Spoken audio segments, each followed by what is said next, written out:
welcome to Hot Route Takes. We are doing our third pod. We went into a little deep dive in each one of our three teams here to kind of give everyone a glimpse of where we are and where we think our teams are heading going into the new season. And today we are doing the Baltimore Ravens. This is Chase's team. Chase, you want to take it? Yeah, man. I mean, we've hit on each of our teams now. I'm wrapping it up with my Ravens. We're all excited about our teams, right? It's new year, new football, new team, new coordinators. It's just an exciting time. I'm very hopeful for my Ravens. I know y'all may be maybe higher or lower on the spectrum as seeing them as a playoff team or a potential Super Bowl contender, deep playoff run contender. We don't know. All I know is with the Lamar contracts, the gray cloud is gone. That's done, and I'm just excited that we got a new OC. There's not all that baggage hanging over, so I just want to watch them actually get on the field and play. That's all I'm ready for, and I think we got enough talent to put out some good results. Gotcha. I'm actually pretty high on you guys' roster as well, higher than I believe some others are. Christian. Nah, I'm But, high on the roster, um, man. In some spots, there's some ugly spots on there. mm, I'd agree with you, but we're gonna what get is, into all that today. So yes, sir. So where my head goes immediately when I think about Baltimore right now is, what is your expectation for Lamar in this new offense, and do you think it will actually be more pass heavy? it's gotta be, man. That's the bottom line with it. It's gotta be. There's no more excuses for the offense. There's no more excuses for Lamar. Quite frankly, I mean, I've seen him do so much with so little, especially with the wide receiver room, that it fans kind of took it for granted. And I know the Ravens coaching staff really it was so much of Lamar and bail us out ball for so long. And if Mark Andrews wasn't open, if Healthy Bateman or whatever it wasn't open, it was just hope and pray, man, and lean on that groundbreaking rushing attack, which as much flack as Greg Roman got in his Baltimore tenure, he brought on board one of the most lethal rushing attacks that the NFL's ever seen. So Yeah. it was a great team and a great plan around Lamar with that skill set and the personnel they had. But at the end of the day, it didn't produce wins in playoff games. It didn't keep a lot of the team healthy, especially Lamar. That's the focus, is keeping him healthy.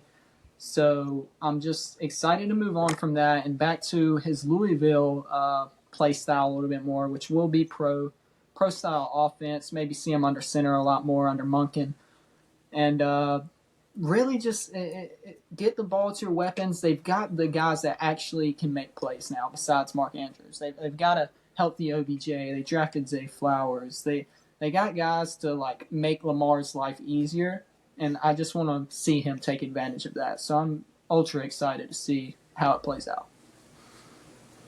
Cool. Yeah, I'm right there with you, Chase. I'm excited to see what Lamar can do in this new offense for sure. I'm gonna keep it definitely on the side of offense, just because that's where we're at right now. But I guess my big concern, and maybe you can even say Ravens' concern, maybe you can tell me yay or no when I ask you this, Chase, is the running back room and J.K. Dobbins at this point is maybe a question mark on what you're getting out of J.K. Dobbins. So are you nervous, maybe, one, what you're getting out of J.K.? And then my second part is, I mean, as we've seen, you just went out and added a Melvin Gordon to the team. Granted, you can say what you want about Melvin Gordon, but the last time we seen him on the field, he couldn't hold a football. So I guess my question to you is your concern with J.K. Dobbins really your concern with your run game? Oh, without a doubt. Without a doubt, because J.K. is the playmaker. He's the home run hitter of the running back room. He's the guy that brings the most fear in defenses when he's on the field. And his rookie year was sensational. He led the league in yards per carry and as a rookie. And again, part of it, Greg Roman, innovative rushing attack. You have to deal with Lamar. it's hard to guard both of those things. But J.K. just had that burst, and he made plays happen. And when he was hurt, you saw the team suffer, and Gus being down didn't help that as well. So the whole running back saga, which we will obviously get into in a later pod when we do all this, is just a huge cloud over the NFL as a whole. And for the Ravens, I've heard all the beat reporters, everybody say how much they love J.K. Dobbins. And they love the talent, they love the motivation to be great and all that. But at the same time, I know fans that are just kind of sick of the diva mentality because as talented as he is, that he may in his mind say he wants a good contract and he needs to be paid more. He just hasn't been available. The talent's there for that. No, don't get me wrong, but you kind of in the NFL you have to put up the numbers to earn that. And I think his best interest is going out there and just balling out next year, then getting your payday. I think the Ravens would love to have him and work him in and make him a focal point of the offense. But it's going to be on him if he's showing up. And I think the Melvin Gordon signing, regardless of the fumble issues, was insurance for that because they believe in Gus Edwards and what he can bring. So if J.K. is going to be holdout ready, I think Melvin is going to have to step up and take that role, unfortunately. But I think the offense is just so much better with J.K.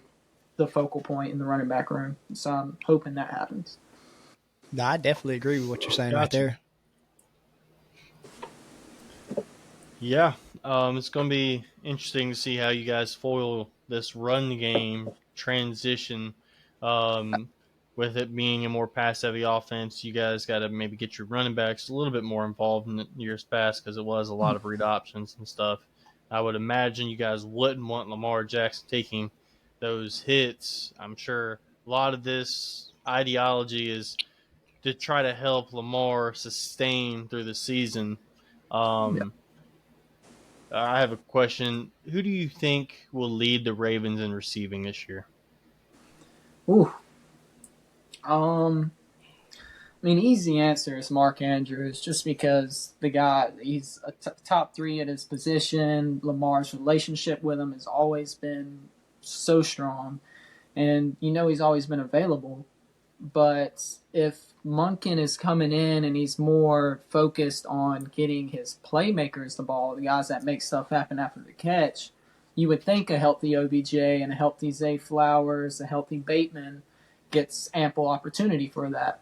So for that reason, I'm going to stick with Mark because I think the opportunity for yards is going to be just split between the receivers. It's not going to be one guy. Whereas Well, Mark Andrews is the tight end. He's still the focal point. He's going to get at least 8 targets a game, I would say, especially on the Lamar pass rush in your face, improvise, make a play type plays. Him and Mark are so good at playing backyard football that he's going to get touches that way as well, besides the ones he's already going to be schemed up. So I'll stick with Mark for another great receiving year. I just in love with the guy. So well, if you can't pick Mark Andrews, who would you pick? okay, was that? I didn't let you finish the question. My fault, Brian. I should have let you finish. No, you're good. You're good. If I can't pick Mark and I have to go with a receiver, oh, I want to say Bateman so bad, man, but God, the injury scares me, and I don't want to say Zay because rookie wide receivers. I mean, besides Shamar Chase, he had like 1,400 his rookie year. Not many even get close to 1,000. J I Dove. think, yeah, I know. I think we'll have a wide receiver get close to 1,000, which is a good change for the Ravens because we've been 31st, 32nd in terms of wide receiver yards, touchdowns for so long now. I think we'll see a jump in that, but as far as leading receiver, I'll go OBJ. I'll go OBJ, I guess. I trust him That's, more to stay healthy, I think. I think y'all have an interesting group of receivers there because you can't really if you're just looking at receivers, pick one that's like this is our guy because Yeah. Mm-hmm. Bateman has been productive when healthy. Mm-hmm. OBJ kind of the same story. He's getting a little bit older now, but OBJ's Yeah. now this is his second year coming off that ACL injury, and with a guy Exactly. that's so explosive, man. Normally, it's that second year back they kind of regain form. So I could definitely see OBJ being like a critical part of y'all's offense this year and having a nice rebound. But actually, is it your turn, Christian, to ask him a question? Yes, sir. I'm gonna stay in the wide receiver room. I'm kind of what we hinted on in the Chargers pod about rookie wide receiver. Y'all also has a rookie wide receiver, so I'm curious to see. I mean, just some of the names that stick out to me on your wide receiver depth chart. Granted, these are names, take them how you want them, but you have Nelson Aguilar, Rashawn Bateman, Odell Beckham Jr., Zay Flowers, Devin Duvernay, and Andy Isabella. Is to me your biggest names right now on the depth chart. So how soon do you kind Mm-hmm. of see Zay Flowers getting a role on this team and in the offense? I mean, I feel like you're still going to run some two tight end sets. So my biggest concern is with this draft pick in this young wide receiver, when and where do you see him kind of hitting the field? I think that's all on Zay Flowers, as cliche as it might be to say. He's got the talent and he's got the wiggle after the catch to make plays. Now it's just a matter of earning the coach's trust to get those snaps. So with rookies, it's hard to do that because the opportunity is just less. The coaches are always going to trust veterans first, and surprisingly enough, the wide receiver room is actually deep enough. I didn't even touch on Aguilar earlier, but there's guys that should like. I don't expect anyone, especially with OBJ coming off the ACL, still not fully back. No one should be getting like 100% of snaps, even as much as we run. Probably 2, 3 wide receiver sets. I don't think any wide receiver will see 100% snap played. I think they'll rotate each of those guys, and it's a matter of who's making plays. Zay has just some of the most upside on the offense as a whole. You kind of know what OBJ is when he's healthy. You've seen what Bateman is when he's healthy. We haven't seen that from Zay yet, but from every reporter I've seen, they just love everything about the guy. He's a fighter for his size. The Ravens love that about him. He can high point a football, even despite his size. He can make contested catches down the field. Ravens offense have desperately been missing that. So I think he gets plenty of opportunity, and I think he'll make the most of it. I think that's my favorite wide receiver we've drafted in a while. When we've been known to draft a lot, and especially in Eric DeCosta's tenure, he's drafted Hollywood, Bateman, and now Zay Flowers, all in the first round in his tenure. Each of those guys bring you something different, but I think Zay has the most upside out of all of them, and I'm excited to see what Monken does with him. Cool. So to kind of wrap up the receiver talk, do you think they did enough to address the receiver room? Oh, I do. Um, Especially for what this offense like needs to be. You don't need that Tyreek Hill. You don't need that Keenan Allen. Like we got to get you the ball, you know, this many times, a Stephon Diggs, or you're not going to be happy within the offense. Our receiver room's not like that just because the offense is still good in the run game, and Mark Andrews should be and probably will be the focal point because of his relationship with Lamar. So the receivers, it's always been a running joke. Don't go to Baltimore if you're a receiver, you're going to be blocking. Like that's been the thing that's kept us from signing guys, right? Well, with Monk in there now, I think he's instilling in the offense and in the receiver room. Each of you guys have talent. You're going to get your shot to make plays. So when it happens, you know, don't try to do too much. There's guys behind you, but it's not like you've got some guy waiting in the wings to just take your job. Everyone's the same kind of talent level. You'll get your shot, and just play good. Just protect the football, make good plays, man, and it's going to happen. So I'm excited. As my lifetime as a Raven, receivers have always been an issue. never developed a Pro Bowl receiver at the Ravens organization. This Steve is the Smith best. Senior, baby. Yeah, that's the type of guys we've been known. Like when our offense receiving room was good, it was the Anquan Bolden, it was the Steve Smith Senior, it was the veteran wide receivers that we got to lift the receiver room. And the OBJ signing kind of feels like this. What that was designed to do. And Yep. Eric was like, "Hold up, this has been a problem too long. That's not enough. I'm still drafting Zay Flowers," and I love EDC for doing that because you can't have that excuse no longer. It's just been too long running in the Lamar era. That's completely fair. Completely fair. I'm gonna go on to the defensive side of the ball, kind of change it up a little bit. To like Brian said, we've kind of beat to death these wide receivers at this point. To me, looking at the defense, one of my main concerns, what I seen last year, maybe you can say yay or no, because you definitely watched this team a lot more than I did last season. But I'm gonna go with your cornerback room. I thought it was very weak. I mean, I've seen that you added some pieces. I did like the Rock Young Sin signing. He played for the Mhm. Colts. I think he went to the Raiders for a little bit. I think that was a great pickup for y'all. But after, I mean, him, Humphrey, and then Trayvon Mullen, Yeah, granted, he has it not been what he's supposed to be when he got drafted. So to me, and I mean, not to me, but my question to you is this cornerback room maybe something you would want to add something to, or maybe try to trade to get another piece in? What kind of your thought process on this cornerback room? it that's a great question, Christian. I think without a doubt that and pass rusher, if the Ravens don't add another body, whether it be a depth piece, whatever, someone that can at least play CB3 if forced into action, I would be shocked. Because in this league, that is just such an easy way to get beat really fast, is having a thin cornerback room. And I love, you guys heard me sing Marlon Humphrey's praises for a long time now. I love what he brings to the table as CB1. I like the Rakyat Sin signing from Vegas. He offers a lot as an outside corner. I think you're fine with him running out there.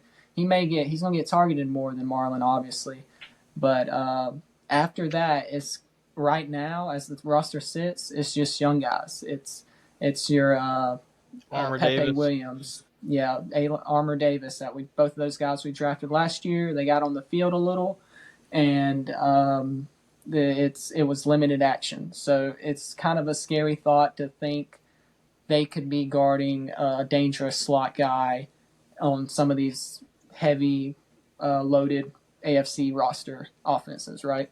So it does concern me. I would imagine they signed somebody because it was just 2 short years ago we were watching like literal DoorDash drivers guard Devontae Adams. I know Christian, you've hit on this plenty of times, but that season, like the Joe Burrow put up, I think it was 500 yards on that defense because they were literally running practice squad corners out there with injured Humphrey and Marcus Peters. So it's so easy to get beat that way really quick. I think there's no doubt in my mind before the 53-man roster is announced, there'll be a corner that's not on this roster yet. Gotcha. Yeah, no, I agree with what you're Um, saying. I got one more offensive question, and I'm done with the offense, and it is a uh, big picture view question. So obviously, Lamar Jackson got his deal, which was well deserved, and he is going to be a Baltimore Raven hopefully for a long time now. That being said, kind of the way the offense has been structured the last couple of years, and what they've asked out of Lamar was just, you know, probably not sustainable over year after year after year as these hits, accumulate on your body. Do you think the Baltimore Ravens are doing the right things to structure their offense to help Lamar and the Ravens move forward long term? Yeah, man. I mean, I'm blessed to have two teams that I live and die with, in the Atlanta Braves and the Baltimore Ravens. It's rare you find any fan base that like universally love their GMs. Both of those teams have that. And Eric DaCosta, he makes so many moves that reward and keep the players happy in the locker room, but it's also just good football decisions. And in my mind, he paid Lamar. Everyone in the locker room was happy to see him pay Lamar for that, knowing we're going to build around him in the future to elevate his game as he gets older. They've always notoriously drafted young wide receivers, kept them on rookie deals. I think this J.K. situation, you're I would not be shocked to see J.K. Dobbins playing good football and then not signed by Baltimore. That's just what they do. They've got the money invested in Lamar. They've paid Mark Andrews. They want to keep those guys around, and they want to keep a good offensive line, which they usually do a good job of adding veterans on good deals. The other skill positions will always be rookie contract type guys that have high upside, that can make plays, and Lamar's just got to elevate them because he's the one making the money. And I love that philosophy from EDC. I think it's a sound one going forward, and we'll just have to see how it plays out. But I'm a believer in him constructing good rosters around Lamar for the foreseeable future. Yeah, the Baltimore Ravens, they kill the draft. It seems like every single And year that, a yeah, players falls to them, and it's just like laid it in the lap for them, and you know they're going to pick them. yeah. But yeah, man, I'm with you all the way there.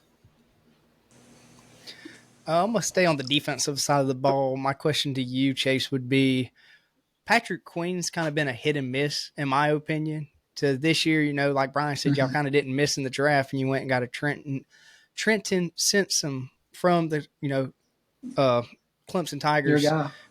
Yeah, I'm big on this guy. I think this is a good piece. So my question to you is, with Patrick Queen not getting that 5th-year option signed, from what I understand, he did not. So do you kind of see Mm-hmm. him maybe being less involved this year and you sneaking this rookie into play, or kind of what is your thought process behind Patrick Queen this year? Um, I think Trent. I'm with you, Christian. That's your guy from Clemson, Trenton Simpson. I'm very high on. Just freak athlete. He can do a lot of things, but at the same time, Patrick Queen by no means has had play that you're like he can't be on the field. Especially people think but once Roquan came in, his game elevated, and he did start off kind of bad, but it wasn't by any means unplayable. There's the notion that he just started elevating his game when Smith got there. That's just not the case. He's played good football for a majority of his career, but he's just always been under a spotlight because as the first round pick, he hasn't quite blossomed into what fans and other people may think he was. Um, that being said, I think Queen's an every down backer. The defense, they rotate so much. You'll see like Marcus Williams, Marlon Humphrey, Roquan, they'll probably, on the snap report, they'll get 100% of snaps. But every other guy is going to be a little bit lesser. But I'd still expect Queen to be in the 80 to 90% range. He's still a focal point. They believe in the talent. That being said, I think this is probably his swan song for Baltimore. The not picking up of the 5th-year option kind of told it all for me. The drafting of Trenton Simpson. They'll work him in places they can, get his feet wet, and in my mind, when we do this breakdown pod next year, we'll probably have a Roquan Smith, Trenton Simpson duo heading into that season. Hmm, that'd be exciting, wouldn't it? Yeah, and I think Queen gets a lot of hate, than more so than he deserves because he's made plays, but as I will tell you, other Ravens fans will tell you, he hasn't. There's still too many mental mistakes for a 5th-year guy now that the team and probably the player will be ready to move on after this season. Very similar to Devin White in Tampa Bay, huh? Yeah, yeah, that's a Early good comp. pick, physical upside out the Good. wazoo, just too Mm-hmm. many mental mistakes. Yeah. Um, now I'm going to switch over to the defensive side of the ball here. And my first question is, it's a two-parter. What's the deal with Odafe Owe? And who do Oh, who do you think is more likely to break out, Owe or David Ajabo this year? Man, that's a good question, Brian. Because if you asked me this last year, just based off what I saw in Odafe Owe's rookie campaign, I was so high on the guy. The physical tools are about as good as you're going to get from a outside linebacker. He runs like a track star, and he's a freak of nature in strength. Yep. So every Ravens fan was just really excited because the opportunities he's got in his rookie years, he made the most of. Last year, that's a thing that we talked about with the CB room potentially adding a guy.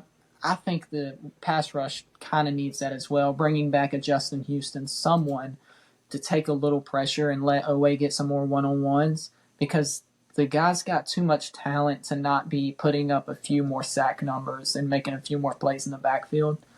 Um, I want to say he ends up with more sacks than Ojabo because still Ojabo's he would have been a first round pick. Obviously, he talked the draft guys fall to us. He fell to us Yep. because of the Achilles injury, and he's got such high upside. But there's still something to coming off that bad of an Achilles injury that I can't quite trust putting him up for 6, 7 plus sacks. I think Owe will get more opportunity to put up those numbers, and I still believe in the talent.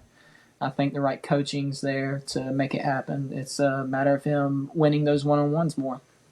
So I'm just so I'm hearing this correctly. You think Owe will I'll, has the more higher chance to break out this season? I'll go. Yeah, I'll go with Owe, but All it's right. not any indication on me thinking low of Ojabo because I think he's a great player. It's just the Achilles, even though it's now more than a year removed, is still a scary injury to work your way back from. Yep. For sure.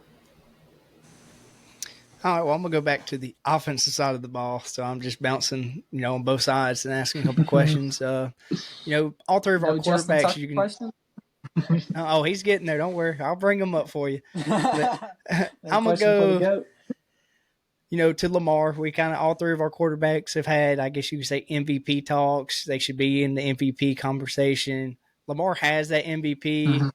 I don't think he'll ever get an MVP. The way he did that year is a good way to maybe to work that. But with this new offense and Yeah. stuff, and knowing Lamar's going to have to pass, do you think it's possible that he can be brought up in MVP talks, or do you think maybe there are going to be some turnovers, some head scratchers in this new offense that kind of keeps him out of the MVP talk? Yeah, that's hard for me to make a prediction on, just because compared to years past, this offense is such a question mark as to what it's going to look like, and it's just going to be different. And they made Roman made the most of what Lamar was, and at the same time, all Ravens fans felt like Lamar was still handcuffed. So that's off. Monken's in. The play style, the play calling is going to be so much different that you can see a vast range of results. You can see Lamar go up from the year he led the league in passing touchdowns and won MVP, and even throw for more yards than he did that year, and still make the dynamic plays with his legs. Or you can see that kind of come back to bite the Ravens, and Lamar's just hasn't progressed in some of the deep throws, and one or two weapons goes down, and someone on the line gets hurt, and Lamar just has trouble getting a good running game going or sustaining drives. That could set this offense backwards because of the freedom he has. So there's such a wide range of possible outcomes for this offense. The homer in me wants to say he's got the talent, he's got the weapons, he's going to be in the talks because he's that dynamic of a player. Uh, it's hard to commit to that because we haven't seen it with the offense, this type of offense. And with guys like Pat and Joe Burrow and Josh Allen being an offense we have seen, and knowing what type of numbers we expect them to put up, and even Herbert with his new offense, guys like that, I'd lean more if you're betting to picking those guys as MVP frontrunners, just because we've seen it and what that's going to look like. But by all means, I'm excited. I think it's there for him. The ceiling is up there, even better than his MVP year. So we'll just have to see how Lamar plays. No, I definitely agree with you, and Gotcha. I'm just excited to see what Lamar kind of does this year with one getting that contract, what you hinted on, and with this new offense, see what Yeah, Lamar we get and kind of what Lamar turns into this year. I think determines a lot on his future, just in what kind of player, what how people are going to kind of talk about him is a good way. You know, right now he's a running back you hear all the time. So will this kind of be the year where he mhm. kind of shows up and say, "Hey, I'm an elite passer, believe it or not," is kind of Yeah. so I agree with what you're saying. I'm excited to see what Lamar does. Cool. Yeah, I'm excited to see Lamar as well in this offense. You know, there's questions out there from a variety of different viewpoints and angles about what Lamar is and is not as a player, and I think that the offense is set in a way that we kind of get our answer this year. And Yeah, so I'm I excited agree. for that. Um, I got a player I wanted to talk about and kind of give flowers to a little bit. So we talked about a marquee I'm safety in the last team, and I think Baltimore has a marquee high profile name here. And Kyle Hamilton, I think yes, he's a I'm stud so in the glad you making. touched on him. Let's go. I just wanted to kind of hear your thoughts on what Kyle Hamilton was last year and what do you expect from him going forward. Thank you, Brian, for allowing me to give some shine to one of my favorite draft picks and a long list of good ones for the Ravens. We know we draft well, right? Um, Talk about a guy falling in your lap, best player available. The Ravens had two. They signed Marcus Williams before last year's draft, and they had starting safety Chuck Clark, who the whole locker room respected. They were quite content in going into that season and playing those two guys a lot of snaps. Kyle Hamilton fell in their laps, and am I glad that he ever did? Because I wrote down some numbers for y'all. I don't know. I'm sure y'all pay attention to PFF grades. It's not the be all end all, but I think there's a lot of truth to it. This is how Kyle Hamilton ranked in terms of all safeties in PFF. Overall grade 87.6, first among That's high. safeties. Coverage 83, fifth among safeties. Pass rush 85.7, third among safeties. Run defense 87.7, sixth among safeties. He was a weapon last year. And the Ravens, having Marcus Williams and Chuck Clark, allowed Mike McDonald to play with Kyle Hamilton as their chess piece. He saw a lot of snaps at corner, at slot corner. He saw a lot of snaps in the box. He played free safety some. This year, he's in the role that Chuck Clark was. He's gone. He actually tore his ACL, I believe, with the Jets. I'm very sad to hear that news. But it's Kyle Hamilton has a lot more on his plate this year, but I don't think it's anything he can't handle. I think he answered the questions and then some of what type of player he is. He can really cover a field, man, sideline to sideline. He's a better tackler than people thought he was going to be coming out of Notre Dame. So I'm really excited. I think the safety room, I'm so high on because he's just a hell of a player, and Marcus Williams is the prototypical center field Yep, safety that can play all over the secondary. So it's exciting. I'm glad you asked about him, Brian, because that's a player that I don't think a lot of national fans quite knew how good Kyle Hamilton was last year. And I'm glad you asked that. I'm glad you took note of that. Yeah, thank you, Brian. for sure, for sure. I like Kyle Hamilton a lot coming out, and I just think it's interesting if you were to foil his strengths and weaknesses against maybe Derwin James, for example, where Derwin James is such a presence in the box as like a hitter, as a guy who might take your Mm-hmm. head off.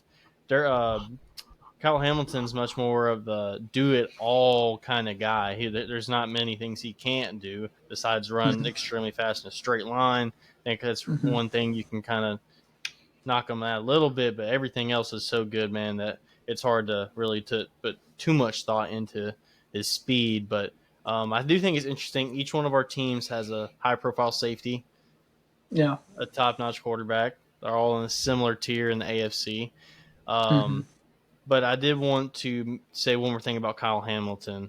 Kyle Hamilton has a potential to be one of the game's true tight end erasers. he could be a Mm. guy that could really match up with a Travis Kelsey. And let's not forget, this guy goes against one of the best tight ends in the league every practice. And Mark Andrews, iron only sharpens iron. So Yes, sir. I'm a big believer in Mr. Kyle Hamilton. And just because my next question kind of goes in with Kyle Hamilton, I just kind of wanted to give flowers to the entire secondary, kind of how you mentioned Marcus Williams. I think he's an underrated player. For whatever reason, people think he's old. He's not. He's still got some life. He came onto the scene as a really young player in New Mm-hmm. Orleans, but dude's a really good safety, and Marlon Humphrey's a really good player as well. So I know we had talked to a little bit, but I just thought maybe you would like to enlighten everyone out there just how good the Baltimore secondary is. Man, it's night and day from across my Ravens fandom lifetime to what we've worked with on defense. When I first got into football, it was what we were known for: powerhouse, Ray Lewis, knock your head off, Ed Reed, cover the whole ocean type defense. As I got older, the offense got the Super Bowl run not because of a good defense, but because of timely bend don't break defense and a legendary playoff run from Joe. So the defense is just night and day transformed over my lifetime, and this secondary has a chance to be one of the better ones we've seen. I mean, Marlon Humphrey still somehow, as many years as he's been in the league now, as much good football as he's played, he still gets overlooked. It kind of blows my mind. The guy didn't allow a single touchdown last year, not one, to all these elite receivers, especially in that division between Jamar Chase, T. Higgins, Pittsburgh's weapons, and Pickens and Deontay Johnson, all these great guys he matches up against, and he didn't allow a touchdown. He creates fumbles. He's one of the best at forcing fumbles in the league. Um, Now, when you safety and Marlon, very excited about. I love the talent. It's when we go beneath that, and that's what we talked about earlier with the depth. One of those guys go down, then we can get lit up in the pass game because you're asking Rock Ya-Sin to guard wide receiver one. You're asking a rookie or a second year Pepe Williams to guard one of the elite wide receiver twos and like a Jalen Waddle or a T. Higgins. It's very easy to get targeted by good quarterbacks and good receivers when you're in that position. But barring an injury to those three guys, I think the secondary's up there with some of the best in the NFL. Yeah, for sure, for sure. My question is more so maybe kind of your thought on the division. So we know about Cincinnati and how good Cincy is. I guess other than Mm-hmm. Cincy, if you had to pick maybe a team that's maybe built to maybe kind of stop what y'all have going on, would you maybe lean more towards Cleveland, or are you definitely going on the Steelers side of that? If you had to pick one that you can look at their team and go, this team, division rival, I'm worried about this Mm-hmm. team other than Joe Burrow and the Cincy. Yeah, I think we all agree that since he's proven themselves now, they're a top dog in the AFC. The North is an interesting division, whereas your West, you kind of see KC and the Chargers as the two top dogs. The other two, you don't really expect a playoff appearance. The East, you got three teams that you could see in the playoffs probably. But the North, I would not be shocked to see any of those teams in the playoffs. If I had to rank likelihood, I'd say Pittsburgh's the least likely. The roster just doesn't, and Kenny Pickett, for that matter, is I think it's definitely the weakest quarterback in the division. That being said, Mike Tomlin just coaches his butt off every year, and they find a way to win 8 or 9 games. T.J. Yep. Watt is still a huge, huge disruption to every offense he plays. So they find a way. Cleveland is such a wild card. They, in my mind, could win 6 games. They could lose 6 games. What Deshaun are we getting? We've talked about that on our QB podcast rankings. We've seen Deshaun with some less than talented Houston teams take them and have big leads in the playoffs and put up great numbers with those teams. He's got a great running back in Nick Chubb, one of the best, if not the best, in the NFL. Weapons. He's got Cleveland's defense. It's not bad by any means. Miles Garrett's obviously a game-changing play record. It's all on QB play for Cleveland and what Deshaun plays and how he does.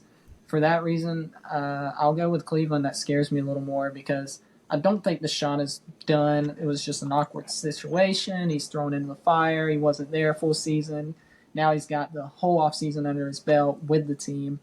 I think Cleveland will be better, but I'm not going to let the bias in me just write them off. But I still think we're a better roster. I think we finish better, barring health, of course. Yeah, I agree with you, Chase. I agree with you all the way there. And so I pretty much asked all of my regular offensive, defensive questions, but I got two more, and it's the same Okay. two I asked Christian. Um, do you think Baltimore got better this offseason? Um, I have to say yes. I'm trying to think of our subtractions because obviously we've hit on all the additions this year. Marcus Right, Peters. yeah. As of right now, it's Marcus Peters. We haven't. Justin Houston's not re-signed. He's still a free agent. This kind He of probably happened come last back, right? offseason. Yeah, I think he comes back because this happened last offseason. He had a good year with us, and it got all the way till I want to say early August, but like not soon before preseason games that we re-signed Justin Houston. And that pass rush room would love to have him back. He's a veteran presence, and he still put up, I think it was 9.5 sacks. He led the team in sacks last year, so he's still a productive player. Um, I think they bring him back, and the drafting and the addressing of the wide receiver room, that has been enough to make this team better in my mind. Yeah, I agree with you. Sorry, guys. Sorry, am I rambling? We're right Getting here. y'all No, tired, you're good. man? Getting late. Getting Yeah, it's late. getting late for us. Um, so I agree you guys got better for sure. And I think a lot of it has to do with the receiver room and all that. But what is your expectation for Baltimore this season? If you could kind of set your floor and your ceiling for how the season could play out. Okay. Well, the same thing Christian hinted on was health, and that's what that is in this league. Health and what players get hurt and at what times they get hurt is the be all end all of this league and how you play and how your results are. That being said, I think the offense is built to take more off Lamar. He shouldn't. I know his injuries happen. They were actually pass plays that they happen, and we've had good lines, so that kind of makes you fearsome that it can happen again. Just those are the type of injuries that can reoccur. But I'll say that he may not play a full 17, but I think he actually finishes the season and he's starting a playoff game. I'll say that. I think the roster should expect playoffs. If it doesn't, it's definitely a failure. It's no doubt about it. I want to say they compete and they can win that division from Cincinnati, but it's going to take. You got it. We took one from them last year. You have to at least do that again, and you've got to beat some of these other top dogs in the AFC. Which coming in was third place. We came in third place. Was it last year? No, we came in second. So we'll get a second place schedule. Yeah. So we're going to face better teams in the other divisions that we have to play. But at the same time, I think our talent on the roster should allow us to win a lot of those games, in my opinion. So, an AFC Championship game is in the cards, I think. If Lamar plays good football in the postseason, everyone knows, no matter if you do or not, a fumble here, a bounce of the ball there can send you home or keep you moving on. I think the roster's got enough to win at least a playoff game. If everything breaks their way, I saw them win it with Joe Flacco. There's no reason I don't think they can't win it with Lamar Jackson. Gotcha. That pretty much wraps up my question. Christian, you got some more? No, I got one last one. I know Chase want to talk about this guy. So, us being a Chargers, me being a Chargers fan, and then Brian being, in Miami, us, having kicking problems, I guess you can say, with me, dealing with Dustin Hopkins, then going to Cameron, Dicker the kicker. Then Brian in Miami, he had one great year. Then this past season, kind of something maybe fell apart in Miami for him. So I guess how does it feel, having that X factor, if you will say that, or that GOAT that you have on your team at the kicking position? Do you think that's just, it's nice that that's just a room you don't even have to worry about, and just a guy that hey, it's Todd, we're playing Joe Burrow. All we got to do is get to the 50. Yeah, that's literally what happened in the Sunday night game last year, man. And it's just such a insurance, a Luxury. safety net. Yeah, it's a luxury, man. It's in your back pocket at all times. And when Joe Burrow went and tied the game in Sunday Night Football last year, we had I think a little over a minute left, and they said, "All right, Lamar, get us to the 40." J Tuck's good for it. That's all he had to do. 2 first downs, and you're there. And Justin Tucker every year is not a 99 in Madden. The ratings just came out. He's a 91 overall with 99 kick power and 99 kick accuracy. So I'll never get Make it that. make But sense. yeah, make it make sense. But I mean, that's as you said. It's just such a luxury, and not only Justin.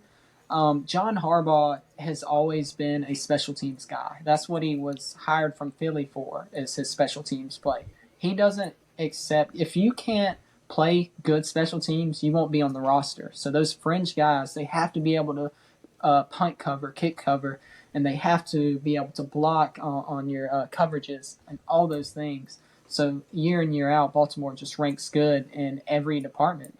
Duvernay is a great punt and kick returner. So no matter what side of the special teams coin you look at, Baltimore is usually elite, and I can always hang my hat on that. And that's a big luxury to have in the NFL. Yeah, no, I definitely agree. Sure. It's crazy, that people are getting upset about the running back market, and kickers are, their base salary is more than them now. They're game changers.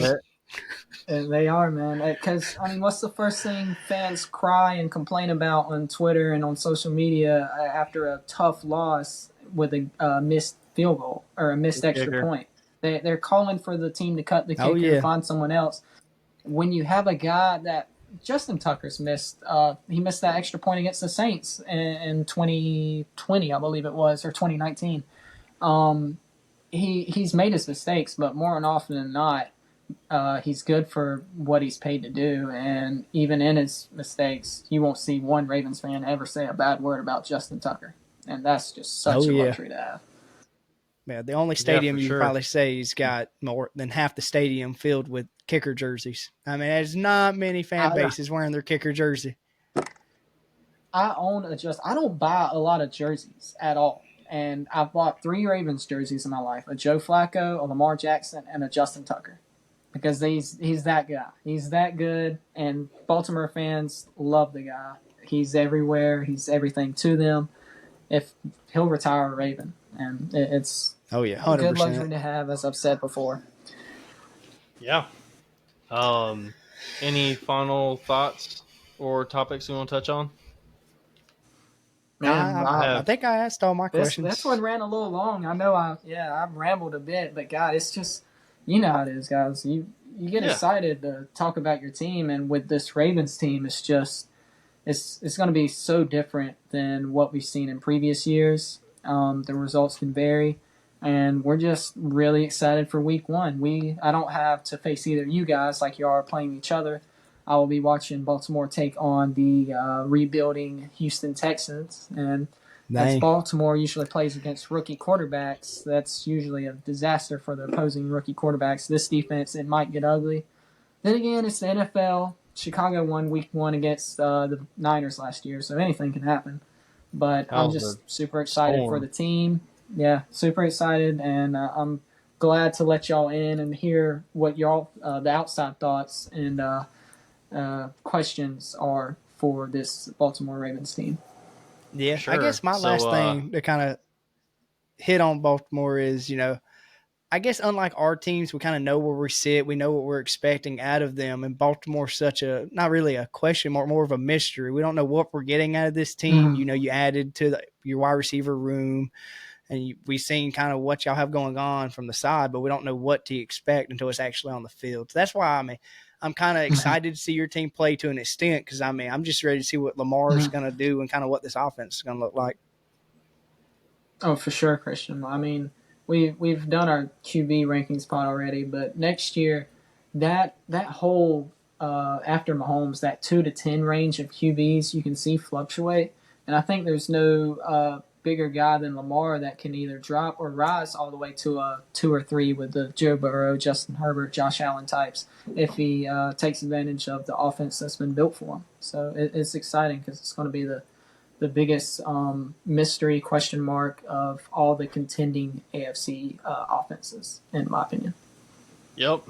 Um, I know that the Dolphins and Ravens are scheduled to play in Week 17. There could be some playoff implications on the line when we That's match if up. there is, I don't know if we'll be able to watch that one together because No, I don't think we can do that. Christian has lived with me and he has heard me on Baltimore losses, and man, I mean, I try not all Boy. that to. I mean, as a Well, as a Christian, baseball fan, I can let it go. Braves losses because it's such a marathon. But God, with Baltimore, the NFL season, one loss can really determine my mood for a week. And man, especially especially when you're up 42-14 in the fourth quarter, you know. Okay. 20, it was Let's 21. start. Shut it It was down. Start shutting her 21. down. It was 21, but yeah, Tyreek Hill got us and Jalen Waddle got us. I give you that, man. That just means it's time for payback. Yes, sir. Uh, I'm hoping to get another good game, man. Another good game. It Yes, was a good sir. one. One of the For best sure. games of last season. Hmm. But I believe that wraps up the show today. Christian set the table a little bit earlier on what our next show topic is going to be, and that's is the running back market. We're going to kind of dig deep in the financial side of things and kind of the team building side of things as well to kind of give our thoughts on the running back market and where it is and where maybe it should be and where it might be going from here. But I appreciate everyone for tuning in today and hope you enjoyed it. What go Ravens? Flock Go up. What is it? Ravens. Ravens flock, baby. Rise up, Ravens baby. flock. Ravens There it flock. is. There it Rise is. up. Okay. Appreciate everyone listening. See you next time. Yes, sir. Peace. Peace.